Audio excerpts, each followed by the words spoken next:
প্রস্তুত নিয়ে আসেনি।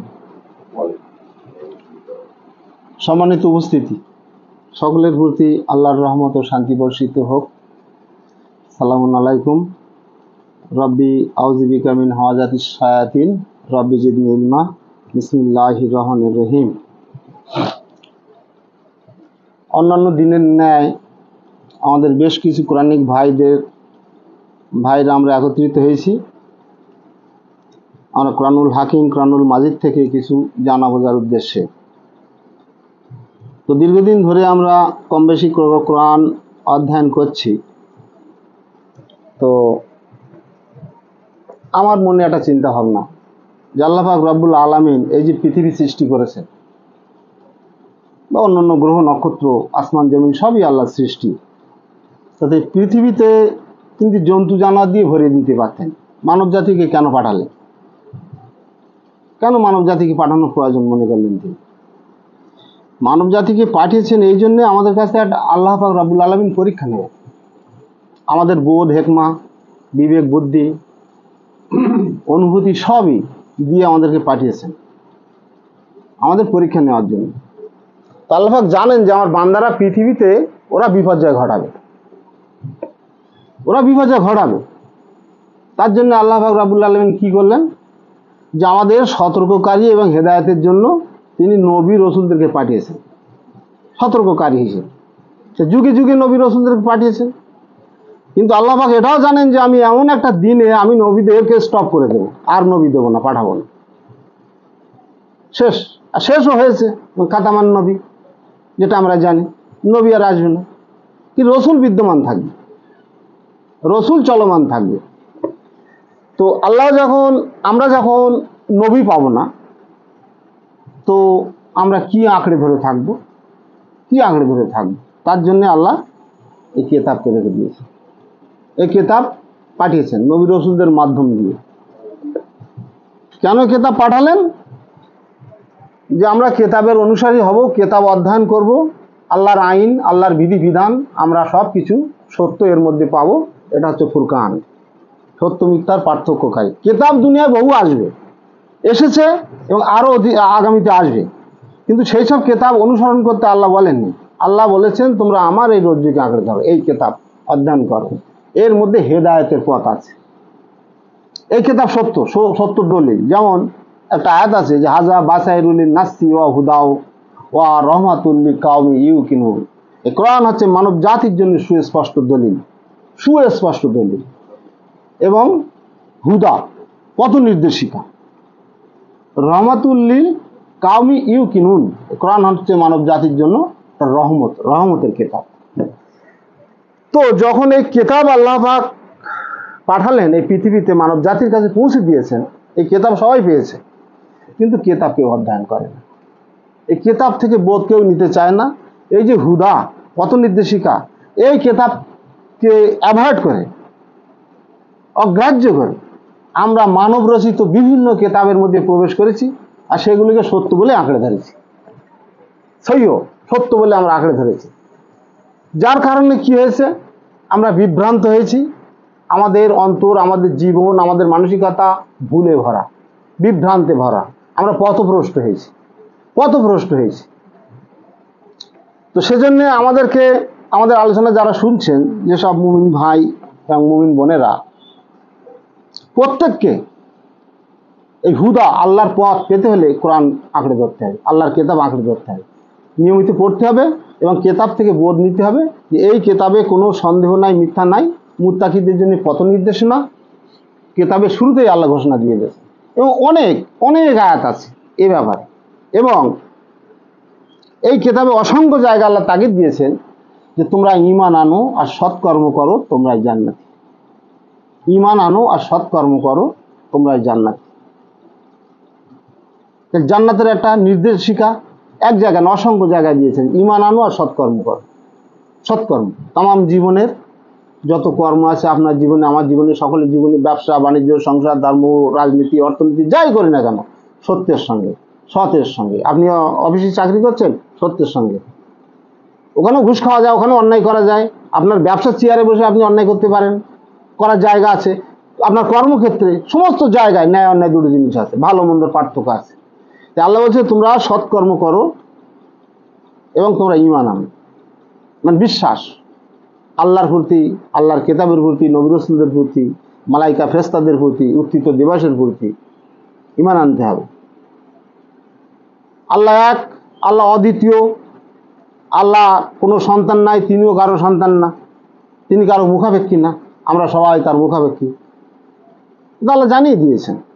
আল্লাহ সম্পর্কে আরও অনেক বিষয় আছে, অনেক আয়াত আছে, তো সে কম বেশি আপনারা জানেন, ও নিয়ে আমি যাব না। এখন আমি সূরা সাফফাত 37 নম্বর সূরা সাফফাত থেকে সাফফাতের 22 নম্বর আয়াত থেকে আমি সংক্ষিপ্ত হারে অল্প আলোচনা করবো, কেন আলোচনা দীর্ঘ করব না, কারণ মোবাইলের মাধ্যমে যারা দেখে বা শোনে ও দীর্ঘক্ষণ ধরে যদি আলোচনা করা হয়, তো মানুষের সময় নাই, শুনতে চায় না, বিষয়বস্তু জানার চেষ্টা করতে চায় না। তো যাই হোক, সাফফাতের 22 নম্বর আয়াতে বলা হচ্ছে যে ফেরেশতা দিগকে বলা হইবে একত্র করো জালিম ও উহাদের সহচরগণকে। তাহলে জালিম কথাটা কেতাবে এসছে। জালিম শব্দের অর্থে অত্যাচারী।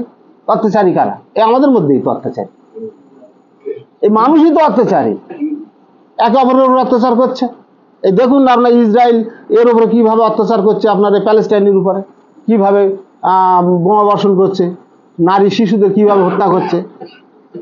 আল্লাহ বলছেন যে ফেরেশতা দিগকে বলা হইবে, যেহেতু আরবিতে এখন ফেরেশতা দিগকে নেই, কথাটা নেই, একত্র করো জালিম ও উহাদের সহচরগণকে এবং উহাদিয়াকে যাহাদের ইবাদাত করিত তাহারা আল্লাহর পরিবর্তে, যারা আল্লাহর পরিবর্তে অন্যদেরকে ইবাদাত করিত, এবং উহাদিয়াকে পরিচালিত করো জাহান্নামের পথে। এই ইবাদত কার করবেন? আল্লাহর ইবাদত করবেন না মোল্লার ইবাদত করবেন? এখানে স্পষ্টভাবে আল্লাহ জানিয়ে দিচ্ছে যারা ইবাদত করে আল্লাহর পরিবর্তে, উহাদিয়াকে পরিচালিত করো জাহান্নামের পথে। যারা আল্লাহর পরিবর্তে অন্যদেরকে ইবাদত করে বা করত, তাদেরকে জাহান্নামের পথে পরিচালিত কর, ফেরেশতাদেরকে হুকুম দিচ্ছে। তাহলে আমরা ইবাদত করবো কার? দাসত্ব করবো কার? সূরা ফাতিহায় নি ইয়াকা নাবুদু ওয়া ইয়াকা নাস্তাইন আছে তো, শুরুতেই তো আল্লাহর ইবাদতের ঘোষণা দেওয়া হয়েছে। তো মানুষ কি সে আল্লাহর ইবাদতে মগ্ন আছে? দেখেন আজ তাম পৃথিবীর দিকে তাকিয়ে দেখেন, মানুষ কাদের ইবাদত করে বেড়াচ্ছে, কাদের দাসত্ব করে বেড়াচ্ছে? আল্লাহমুখী নাই। কেন নাই? এই কোরআনকে মানুষ আজ ছুঁতে চায় না, স্পর্শ করতে চায় না। আমি যেখানেই যাই, অনেক আত্মীয় স্বজনের বাড়ি, তারা সব ধর্মভীরু, তাদের আলমারিতে সাজানো আছে বিভিন্ন কেতাব, এটা অমুক পীর সাহেবের লেখা, অমুক হুজুর সাহেবের লেখা, অমুক বক্তার লেখা, অমুক আলেমের লেখা, হ্যাঁ, এ জীবনী সে জীবনী, অমুক তমুক ইত্যাদি ইত্যাদি কেতাব। এই সেই আলমারির মধ্যে কোরআন খুঁজে পাওয়া যায় না, এই কেতাব নাই। এত টাকার কেতাব কিনে আলমারি ভর্তি, কিন্তু আল্লাহর কেতাব নাই। যে কেতাবকে আল্লাহ বলেছে ফুরকান, সত্য মিথ্যার পার্থক্যকারী, সেই কেতাব থেকে বোধ জ্ঞান পৃথিবীবাসী কেউ নিতে চায় না। অল্প সংখ্যক, অল্প মানুষ এই কেতাব অধ্যয়ন করছে আর কেতাব থেকে জ্ঞান অর্জন করছে, খুব অল্প। এই জন্য এই কোরআনের মধ্যে আয়াত নম্বরটা আমার মনে নেই, বলা আছে অল্প সংখ্যক জান্নাতি হয়। পরবর্তী মানে পূর্ববর্তীরা বেশি সংখ্যক, আর পরবর্তী অর্থাৎ এই যে আখিরি নবী বা খাতামান নবী, এই নবীর পর থেকে কিয়ামত পর্যন্ত যত মানুষ আসবে, এর মধ্যে অল্প সংখ্যক মানুষ জান্নাতি হয়। তার কারণ কি?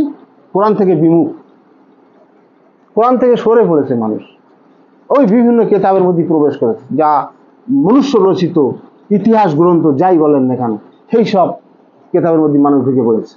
আর তাদের সামনে দাঁড়ালি বলে, ও কোরআনে কি আছে না আছে, হাদিসে এটা রয়েছে, এটা রয়েছে, এটা রয়েছে, ওটা রয়েছে, এগুলো মানবে না। এজমা কি আছে? গতকাল এই ধনপুতা সাহের এই বাজারে বেশ কিছু ব্যক্তির সঙ্গে আমি এরকম আলোচনার বৈঠকে বসেছিলাম। তাদের কাছে কোনো মতে কোনোভাবে কোনো কোরআনের আয়াত আমি দাঁড় করাতে পারিনি, কোনোভাবে পারিনি। তারা বারবার প্রত্যাখ্যান করছে, বারবার অ্যাভয়েড করছে, বলছে না হাদিসকে প্রাধান্য দিতেই হবে। সে হাদিস কোন হাদিস? এগুলো যেটা লাওয়াল হাদিস বলা হয়েছে। আসুন ফিরে আসি। অতঃপর উহাদিকে থামাও, যাদের জাহান্নামের দিকে ধাবিত করা হচ্ছে, তাদেরকে আল্লাহ বলছে থামাও, ওদেরকে প্রশ্ন করা হবে। সাউফা তুসালুন ওয়া ইন্নাহু লাযিকরুল লাকা ওয়া লিকাউমিকা ওয়া সাউফা তুসালুন।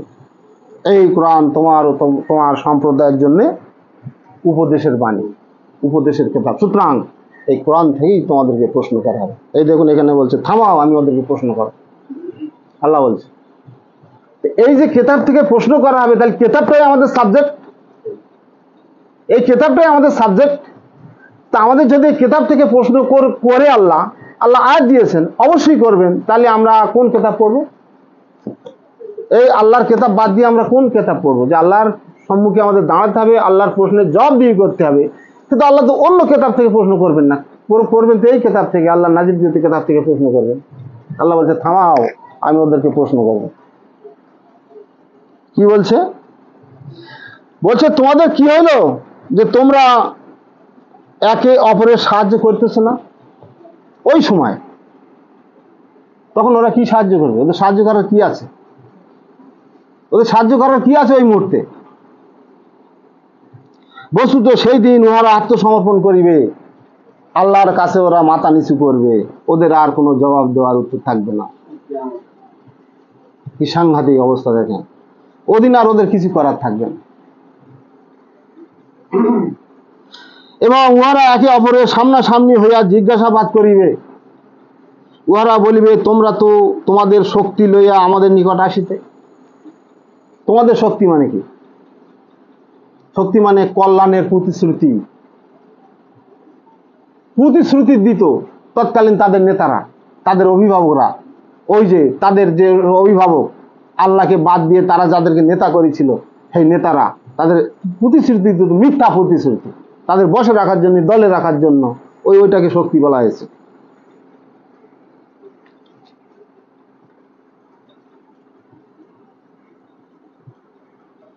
তারা বলিবে তোমরা তো ঈমানদার ছিলে না, বিশ্বাসী ছিলাম না, ঈমানদার ছিলে না। তারা বলবে এবং তোমাদের উপর আমাদের কোনো কর্তৃত্ব ছিল না, বস্তুত তোমরাই ছিলে সীমালঙ্ঘনকারী সম্প্রদায়। সেই সব মাতব্বরেরা যাদের ইবাদত এরা করত, সেই সব মোড়ল মাতব্বরেরা তখন ঘুরে সবে, তোমরা তো ঈমানদার ছিলে না, তোমরা আমাদের কথা ওটা বসা করেছো। ওরা এদেরকে প্রত্যাখ্যান করবে, তোমরা ছিলে সীমা লঙ্ঘনকারী সম্প্রদায়। ওদের নিজেদের মধ্যে ঝগড়া ঝামেলা শুরু হয়ে গেছে। আমাদের বিরুদ্ধে আমাদের প্রতিপালকের কথা সত্য হইয়াছে। এবার ওরা স্বীকার করছে এবার যে আমাদের বিরুদ্ধে আমাদের প্রতিপালকের কথা সত্য হইয়াছে, আমাদিগকে অবশ্যই শাস্তি আস্বাদন করিতে হইবে, আর কোনো উপায় নেই। আমরা তোমাদিগকে বিভ্রান্ত করিয়াছিলাম, কারণ আমরা নিজেরাও ছিলাম বিভ্রান্ত। এবার সবাই স্বীকার করছে, ধরা খেয়ে গেছে। আমাদের দশা এরকম হবে না তো? আমরা আল্লাহ বাদ দিয়ে অন্য কোনো মাবুদের সন্ধানে নাই তো? যদি থেকে থাকি তাহলে আমাদের অবস্থা এই। এগুলো আল্লাহর আয়াত, ইহাতে কোনো সন্দেহ নাই, মিথ্যা নাই। কাল কিয়ামতের দিন মহাময়দানে কি ঘটনা ঘটবে তার আগাম বার্তা। ওরা সকলেই সেই দিন শাস্তির শরীক হইবে, ওরা সকলে সেই দিন শাস্তির শরীক হইবে। অপরাধীদের প্রতি আমি এইরূপই করিয়া থাকি। এটা আল্লাহর ঘোষণা। তাহলে আমরা এই যে জান্নাত এবং জাহান্নামের ঘোষণা, এটা আমরা কিতাব থেকে পেয়েছি যে কারা জান্নাতি হবে আর কারা জাহান্নামী হবে। যে ওয়াল্লাযিনা আমানু ওয়া আমিলুস সালিহাতি উলাইকা আসহাবুল জান্নাতি হুম ফিহা খালিদুন। এটা আমরা অনেক আগেই পড়েছি। যারা ঈমান আনে এবং সৎকর্ম করে উহারাই জান্নাতি, ঈমান আনে আর সৎকর্ম করে উহারাই জান্নাতি, হুম ফিহা খালিদুন, তারা সেখানে স্থায়ী হবে। তাহলে আমাদের প্রধান শর্ত, এখানে এতটা আয়াত পড়লাম, এখানে কোথাও আমি বলতে দ্বিধা নাই, কোথাও কি আল্লাহ ঘোষণা দিয়েছে যে এই 5 ওয়াক্ত নামাজ না পড়লে তারা জাহান্নামী হবে? এই কিতাব খুলে দেখেন, আপনি নিজেও খুলে দেখেন বাড়ি, যে অসংখ্য জায়গা আছে তোমরা ঈমান আনো আর সৎকর্ম করো, ঈমান আনো আর সৎকর্ম করো, যেখানেই যাবেন ঈমান আনো আর সৎকর্ম করো। তাদের জন্য জান্নাত, আর তারা সেখানে স্থায়ী হবে অনন্তকালের জন্য, অনন্তকালের জন্য। তাহলে আমাদেরকে জান্নাত পেতে হলে কি শর্ত রয়েছে? যেমন এখানে শর্ত আছে, আল্লাহ অনেক শর্ত আরোপ করেছেন তো কিতাবের মধ্যে। তোমরা পিতামাতার খেদমত করো। তা পিতামাতা আমাদের যাদের নাই আর যাদের আছে, পিতামাতার খেদমত করো, এটা আল্লাহর ঘোষণা? আমি জানি না, আজকে আমি শুনলাম। এটা আল্লাহর ঘোষণা, আমি আজকে শুনলাম। তাহলে আমি কি করবো? এই কথাটা শুনে আমি কি কানে আঙুল দিয়ে চলে যাব, প্রত্যাখ্যান করব? তা আমি যদি মুমিন হই বা মুমিন হওয়ার চেষ্টা করি, তাহলে কোরআনের যে আয়াতগুলো আমাকে অক্ষরে অক্ষরে পালন করতে হবে। আল্লাহ স্মরণে থাকে জিকির, এই কিতাবকে জিকির বলা হয়েছে, জিকরা না, আল্লাহ স্মরণ, আল্লাহ স্মরণে থাকতে হবে। তা আল্লাহ স্মরণে যদি আমরা থাকি, তাহলে আমরা পিতামাতার খেদমতের কথা যেখানে এসেছে, এটা আল্লাহর ঘোষণা, তাহলে নিশ্চয়ই আমরা পিতামাতাকে কষ্ট দেব না। যথাসাধ্যভাবে আমার সামর্থ্য অনুযায়ী, আমার ক্ষমতা অনুযায়ী পিতামাতাকে আমরা দেখভাল করবো, এটা একটা প্রধান শর্ত। তারপরে কি বলা আছে? জানমাল, তোমাদের জানমাল সহায় সম্পদ যা আমি দিয়েছি আমার তরফ থেকে, আমি রিজিক হিসেবে যদি তোমাদের দিয়েছি, তা তোমরা কল্যাণের পথে ব্যয় করো, ভালো কাজের জন্য ব্যয় করো, কুক্ষিগত করে রেখো না যে আমার পয়সা ধ্বংস হবে, খরচ হবে, আমি এতিম, অসহায়, মিসকিন, অভাবগ্রস্ত, দারিদ্রকে দেবো না, এটা করা যাবে না। আল্লাহর রাস্তায় ব্যয় করতে বলেছে, আল্লাহর রাস্তায় ব্যয় করতে, অর্থাৎ কল্যাণের রাস্তায় ব্যয় করতে হবে। আর কি করতে হবে? যদি কোনো মুসাফির আপনার এলাকায় এসে পড়ে, তারা যদি বাধাগ্রস্ত হয়ে যায়, তারা ফিরতে পারছে না, লকডাউন বা আপনার কোনো ধর্মঘট আপনার এলাকায় এসে পড়েছে, আপনাকে এগিয়ে যেতে হবে। যেহেতু তারা বহিরাগত, তাদের খাওয়া ব্যবস্থা, তাদের থাকার ব্যবস্থা, তাদের অর্থায়নের ব্যবস্থা, তাদের অসুবিধা সুবিধা আপনার দেখভাল করতে হবে, আপনাদের দেখভাল করতে হবে। এগুলো আল্লাহর ঘোষণা। আর এতিম, মিসকিন, অসহায় যা আছে, আমাদের আশপাশে যা আছে, পিতৃহীন, অভাবগ্রস্তদেরকে দান করতে হবে। আর কি করতে হবে? সিয়াম পালন করতে হবে, হকের সঙ্গে থাকতে হবে, মিথ্যা কথা বলা চলবে না, গীবত, পরনিন্দা, পরচর্চা যেটুকু আমরা করি, আমাদের মধ্যে অহংকারতা আছে, এগুলোকে ত্যাগ করতে হবে, একবারে নিংড়ে ধুয়ে মুছে ত্যাগ করতে হবে। তা আমাদের মধ্যে যদি অহংকার থাকে, তাহলে আমরা কি মুমিন হব? আমাদের মধ্যে হিংসা বিদ্বেষ থাকে যদি, তাহলে আমরা কখনোই মুমিন হতে পারবো না। তাহলে আমাদেরগুলো এগুলো পরিত্যাগ করতে হবে। আপনি কোরআন পড়ার সময় পাচ্ছেন না, মনে করুন কিতাব পড়ার সময় পাচ্ছেন না, কিন্তু ভালো ভালো কথা তো আপনি শুনেছেন, অনেকে শুনেছে, এগুলো তো কিতাবেরই কথা, কোরআনেরই কথা, তো আমার বানানো কথা নয়। যে আমাদের মুমিন হতে গেলে আমাদের কল্যাণের রাস্তা অনুসন্ধান করতে হবে। যেহেতু এই কিতাবটা হচ্ছে হুদা, তা আমি যে কথাগুলো বলছি আমি কোথায় পেয়েছি? এই হুদা থেকে পেয়েছি, এই কিতাব থেকেই পেয়েছি। যে মানুষের আপাদে বিপদে মুসিবতে মানুষের পাশে দাঁড়াতে হবে, সাহায্য করতে হবে, দান খয়রাত করতে হবে, ভালো কথা বলতে হবে, আমাকে কোনো রকম জেনা ব্যভিচার থেকে দূরে থাকতে হবে, আরও অন্যায় অপ্রীতি কাজ থেকে আমাকে দূরে থাকতে হবে, এবং সত্য কথা বলতে হবে, সত্যবাদী হতে হবে। আমার সামনে কোনো ঘুষ, কোনো সুদ, লটারি, জুয়া থেকে বর্জন করে বেরিয়ে আসতে হবে, এবং আমি যা অর্জন করব আমার সন্তান সন্ততিদেরকে সেইভাবে আমি গড়ে তুলব। তাহলে কল্যাণের পথ যেমন আমি পাবো, হেদায়েতের পথ যেমন আমি পাবো, আমার পরিবার, আমাদের সন্তান সন্ততিদেরকেও সেই পথে পরিচালিত করতে হবে। এটা হচ্ছে আমার শেষ কথা। তাহলে আমরা এই বছরের জীবন, কখন মৃত্যু হবে আমি জানি না। আল্লাহ বলেছে মুসলিম হয়ে তোমরা মৃত্যুবরণ করো। তাহলে আমরা যখন আল্লাহর ঘোষণা মুসলিম হয়ে মৃত্যুবরণ করো, তা মুসলিম শব্দের অর্থ হচ্ছে আত্মসমর্পণকারী। তাহলে আমরা কোথায় আত্মসমর্পণ করব? আল্লাহর কাছে আত্মসমর্পণ করব, আল্লাহর কিতাবের কাছে আত্মসমর্পণ করব। তা আল্লাহর কিতাবের কাছে আত্মসমর্পণ করতে হলে আমাদের কি করতে হবে? কিতাবের প্রত্যেকটা আইন, হুকুম, বিধি, বিধান আল্লাহ যেভাবে বলেছেন সেইভাবে আমাদের জীবনকে পরিচালিত করতে হবে। আল্লাহর নির্দেশে, আল্লাহর হুকুমে, যে পথ পদ্ধতি আল্লাহ যে আপনার ইহদিনা সিরাতাল মুস্তাকিম, আমাদের আগে সহজ সরল পথ দেখাও, তো সেই সহজ সরল পথের কিতাবটাই, এই তো কিতাব, এই কিতাবের মধ্যে আমাদেরকে প্রবেশ করতে হবে বেশি বেশি করে। আর আমরা যদি এই কিতাবকে বাদ দিয়ে বিভিন্ন লেখকের কিতাব, বিভিন্ন লাওয়াল হাদিস গ্রন্থ থেকে যদি আমরা মসলা মাসাইল নিতে যাই, তাহলে আমরা বিভ্রান্তের শিকার হব, ওই জালিম সম্প্রদায়ের অন্তর্ভুক্ত হব, কোনো সন্দেহ নাই। তো আমি ছোট ছোট আলোচনা, আমি আরও আমার বক্তা ভাইরা আছেন তারাও আলোচনা রাখবেন, আমি সবার কাছে অনুরোধ করব, আলোচনা ছোট ছোট সংক্ষিপ্ত আকার হোক, মানে গুরুত্বপূর্ণ বিষয় নিয়ে আলোচনা হোক। আমি আমার আলোচনা এখানেই শেষ করছি। সালামু আলাইকুম।